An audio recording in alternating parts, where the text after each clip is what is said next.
الحمد للہ والصلاة والسلام علی رسول اللہ اما بعد. سورة الکہف آیت نمبر 71. بسم اللہ الرحمن الرحیم. فانطلقا حتى إذا ركبا في السفينة خرقها قال أخرقتها لتغرق أهلها لقد جئت شيئا إمرا. فانطلقا پس وہ دونوں چل پڑے حتی یہاں تک کہ اذا جب رکبا وہ دونوں سوار ہوئے فی السفینہ کشتی میں خرقها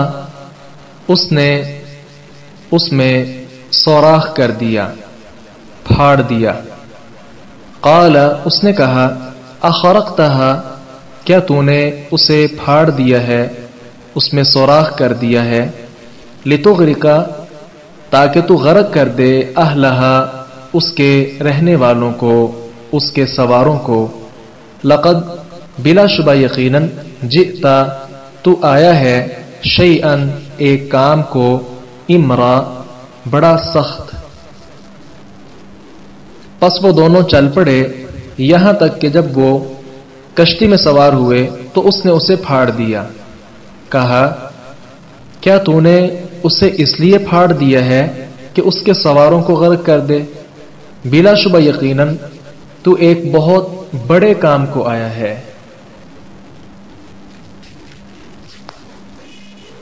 انطلقا یہ باب انفعال سے ہے چلنا، اس کا مطلب ہوتا ہے. رکیبا یرکبو باب سامیہ سے ہے، یہ اس کا مطلب ہوتا ہے کسی چیز پر سوار ہونا. السفینہ بڑی کشتی کو کہتے ہیں، سفن اس کی جمع ہے. خرقہا یہ خرقہ باب ضربہ سے ہے، خرقہ یخرق.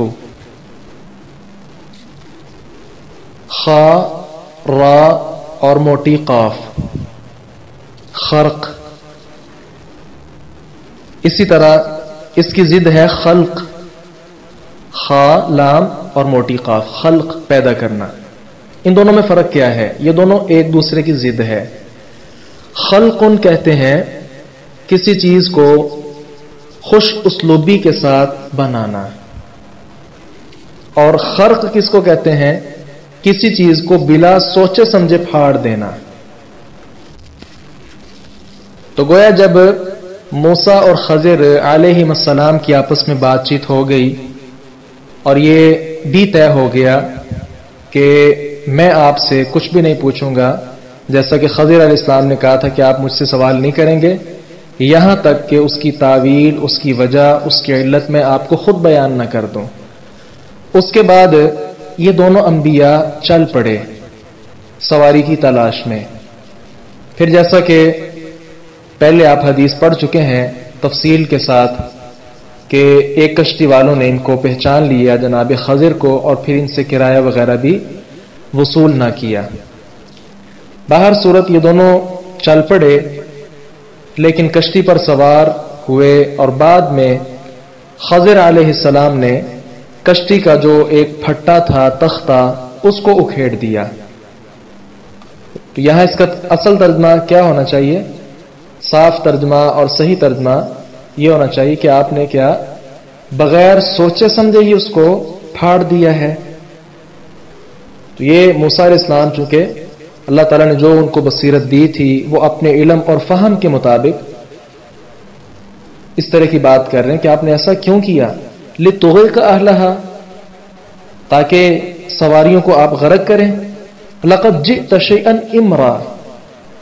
امرا کا مطلب ہے الداہیۃ العظیمہ، بڑا ہیبت ناک کام.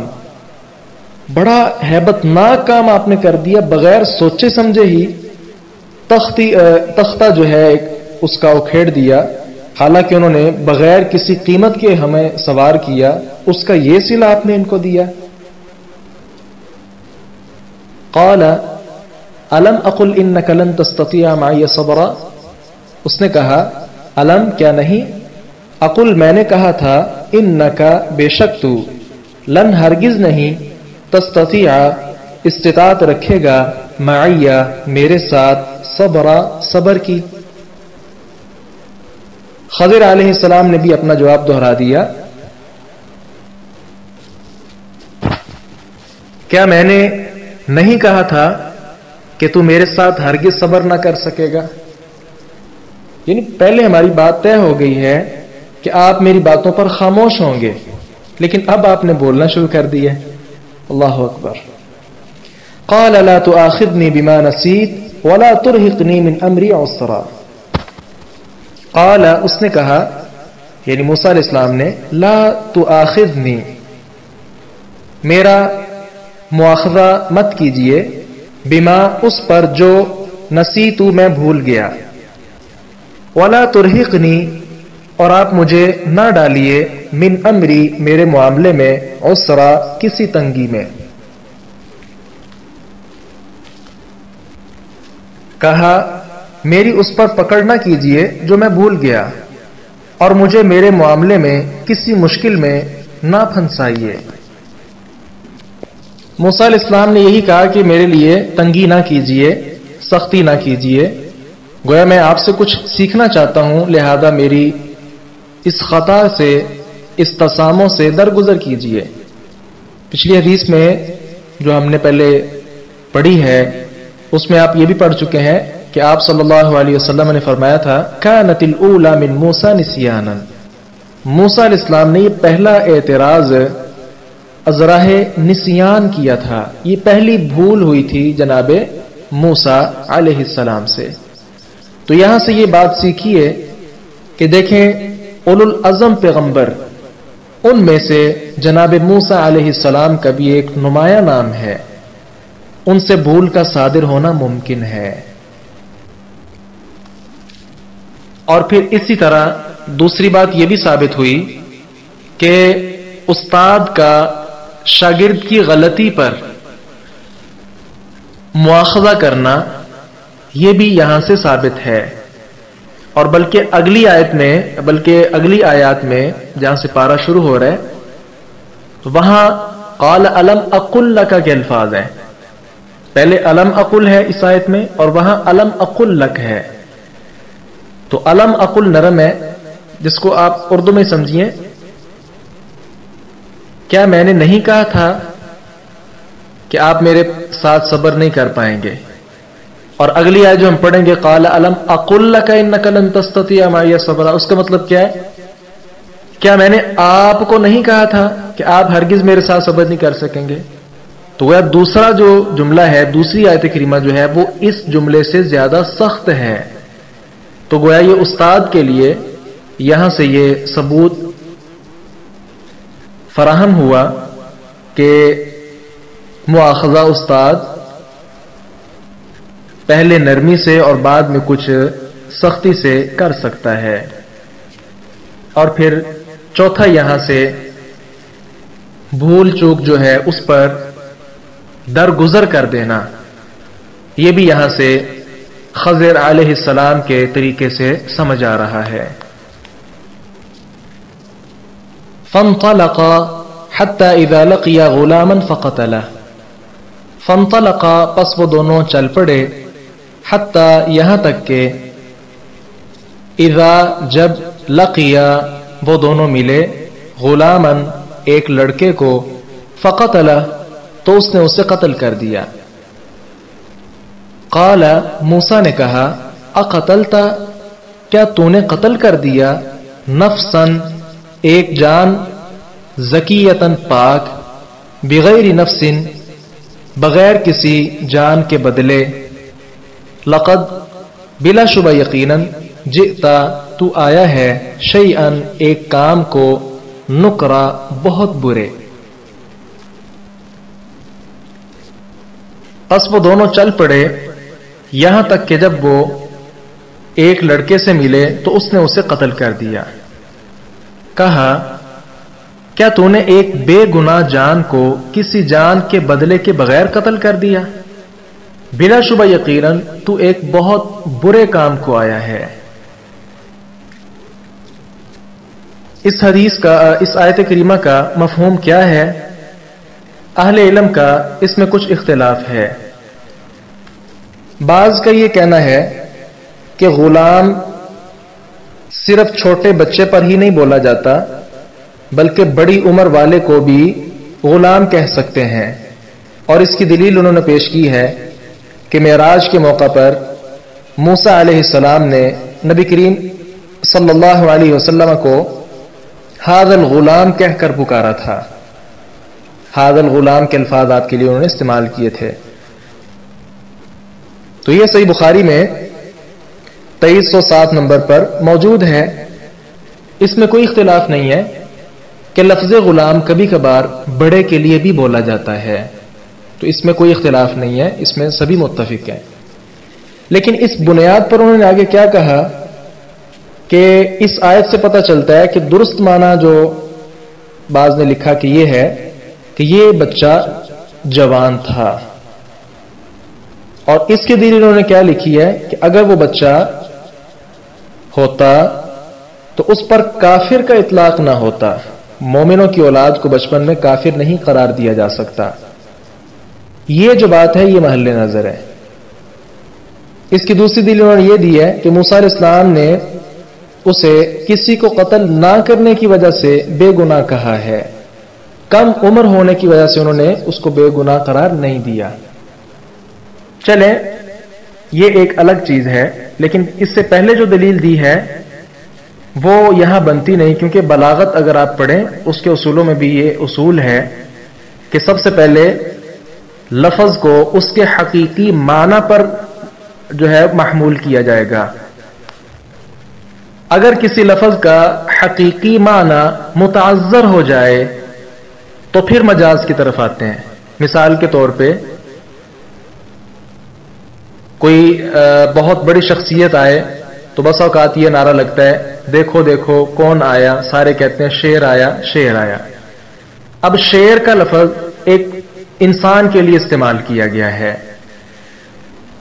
حقیقی معنی میں ہم شیر کو مراد لیں گے، لیکن چونکہ وہ انسان ہے، انسان کے لیے شیر کا لفظ استعمال نہیں ہو سکتا.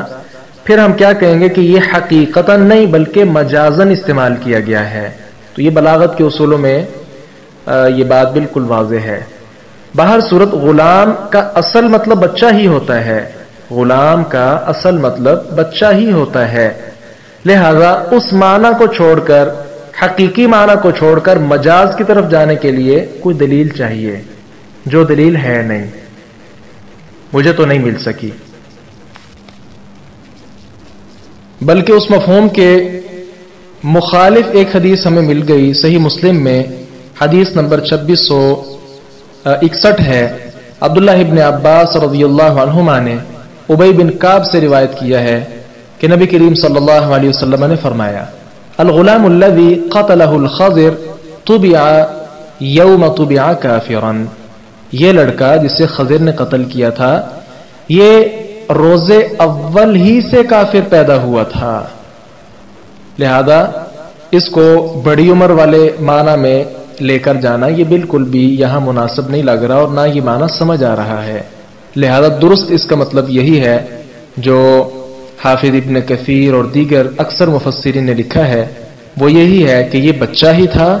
اور پچھلی حدیث میں جو ہم نے تفصیل کے ساتھ بیان کی تھی اس میں آپ یہ بھی پڑھ چکے ہیں یہ لعب مع الغلمان، بچوں کے ساتھ ہی کھیل رہا تھا، تو اس کو پکڑ کر جو ہے قتل کر دیا تھا. اس کے بارے میں یہ بھی بیان کیا گیا ہے، مسند احمد میں موجود ہے. سعید ابن جبیر کہتے ہیں وجد غلمانا يلعبون فأخذ غلاما كافرا كان ظريفا فأصدعه ثم ذبحه بالسكين. تو یہ تھوڑی وضاحت بھی مل گئی کہ ذبح کیسے کیا. کہتے ہیں کہ ان دونوں نے ایک لڑکے کو پایا جو بچوں کے ساتھ کھیل رہا تھا، تو خضر نے کیا کیا اخذ غلاما کافرا کان ظریفا، وہ لڑکا جو پکڑا نا خضر علیہ السلام نے وہ کافر تھا لیکن ہے بہت زیادہ حسین و جمیل تھا، بہت خوبصورت تھا.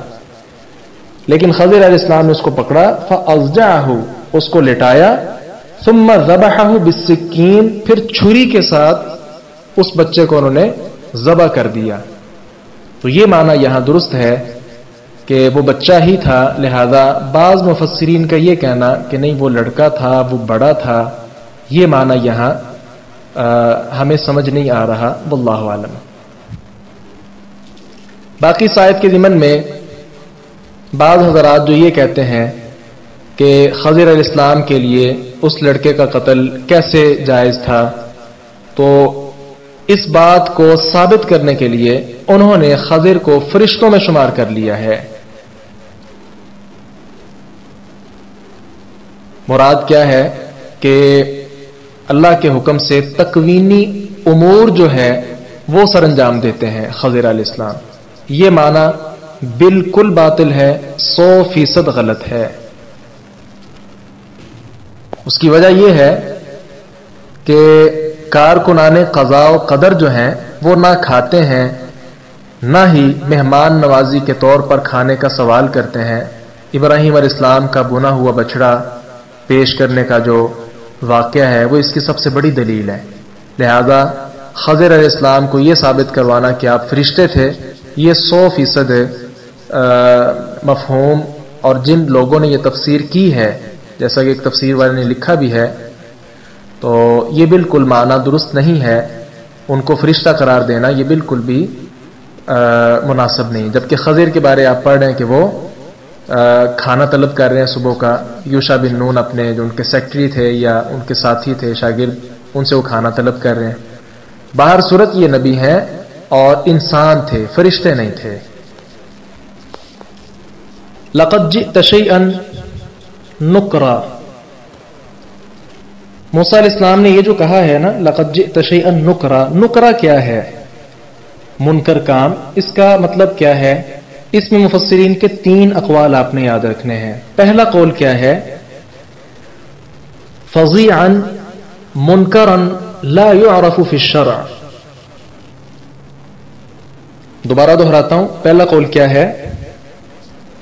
فظیعا منکرا لا يعرف فی الشرع، ایسا بڑا کام اور برا کام جس کی شریعت میں کوئی گنجائش نہیں ہے۔ یعنی موسیٰ علیہ السلام نے کیا کہا کہ آپ نے ایسا بڑا اور بہت برا کام کیا ہے جس کی شریعت میں کوئی گنجائش نہیں ہے۔ دوسرا قول کیا ہے؟ انکر من الامر الاول، انکر من الامر الاول، پہلے کام سے زیادہ برا کام ہے۔ پہلا کام کیا تھا؟ کشتی کا تختہ اکھیڑنا، تو تختہ جو ہے کشتی کا اکھیڑنا وہ اس سے کم ہے، کیا مطلب؟ یہ اس سے زیادہ برا کام ہے، اس لیے کہ یہ قتل ہے، اور قتل کا تدارک ازالہ ممکن نہیں ہے، جبکہ کشتی کا جو تختہ ہے اس کو جوڑا بھی جا سکتا ہے۔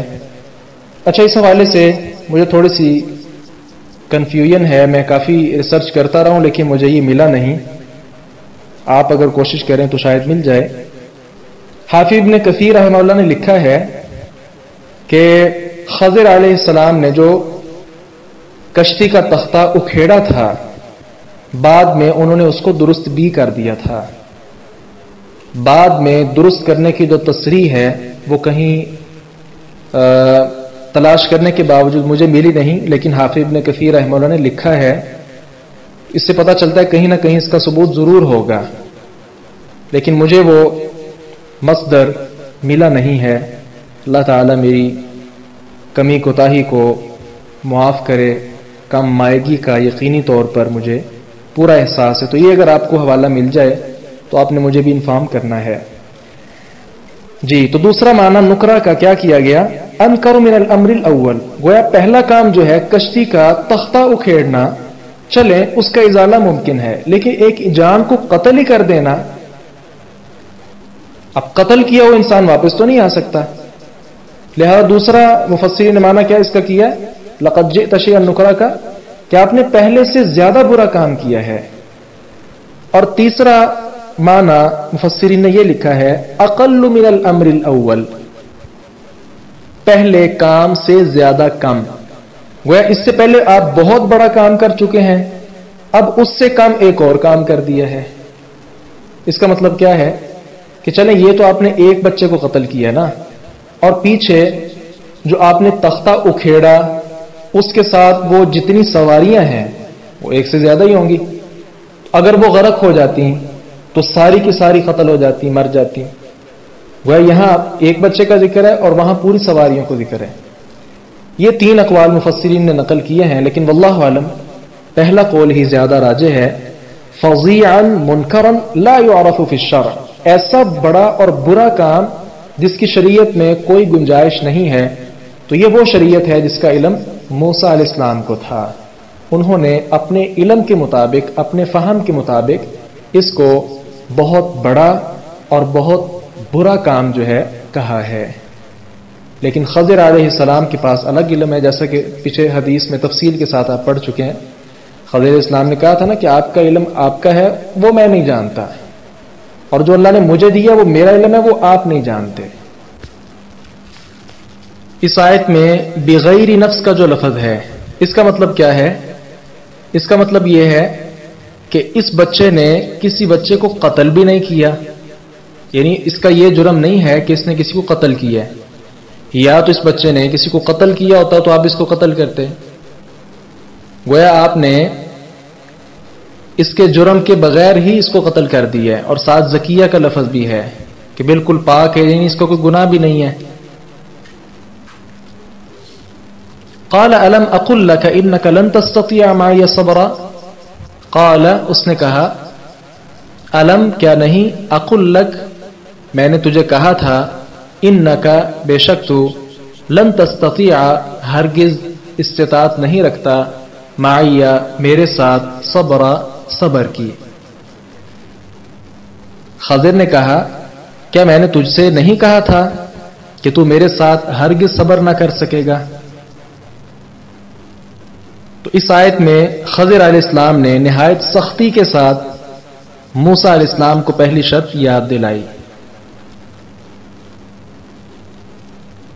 تو گویا یہ تنبیہ پہلی تنبیہ سے زیادہ سخت ہے، اور اس سختی کا اندازہ الم اقل لک سے پتہ چل رہا ہے۔ الم اقل سے آگے لکا جو لفظ ہے پچھلی آیت میں جو آپ نے پڑھا ہے، وہاں قال الم اقل انک لن تستطیع معی صبرا کے الفاظ ہے، وہاں لکا کا لفظ نہیں ہے۔ تو گویا ایک ہے مطلق انہوں نے بات کی، اور دوسرا یہاں پھر ان کو مخاطب کر کے کہا۔ تو باہر صورت یہ تنبیہ پہلے سے زیادہ سخت ہے، پیچھے حدیث میں بھی آپ اس کی وضاحت پڑھ رہے ہیں۔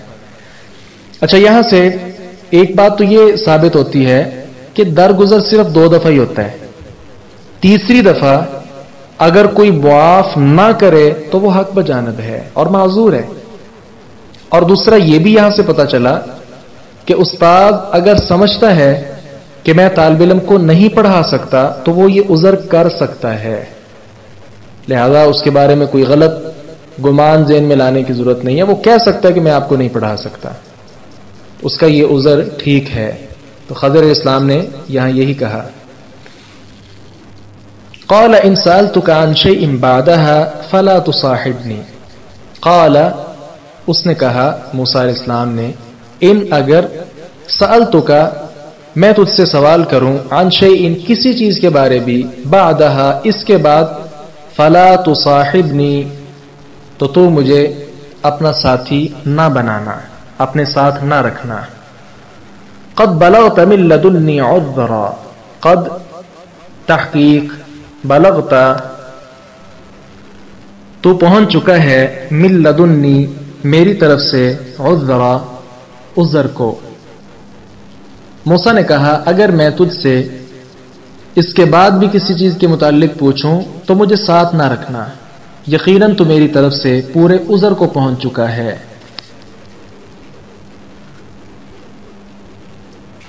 گویا موسیٰ علیہ السلام کو یہ احساس ہو گیا کہ پہلے بھی ان سے میں معذرت کر چکا ہوں اور اب پھر مجھ سے ویسا ہی ہو گیا۔ اچھا، اس کے بارے میں ایک بات یاد رکھیں، پہلی مرتبہ جو موسیٰ علیہ السلام نے اعتراض کیا تھا نا، وہ ان کے نسیان کا نتیجہ تھا، وہ بھول گئے تھے، لیکن یہ جو دوسرا اعتراض انہوں نے کیا نا، اس کی وجہ نسیان نہیں ہے بلکہ یہ عدم صبر ہے کہ صبر نہ کر پائے اس چیز پر کہ آپ نے ایسا کیا کر دیا۔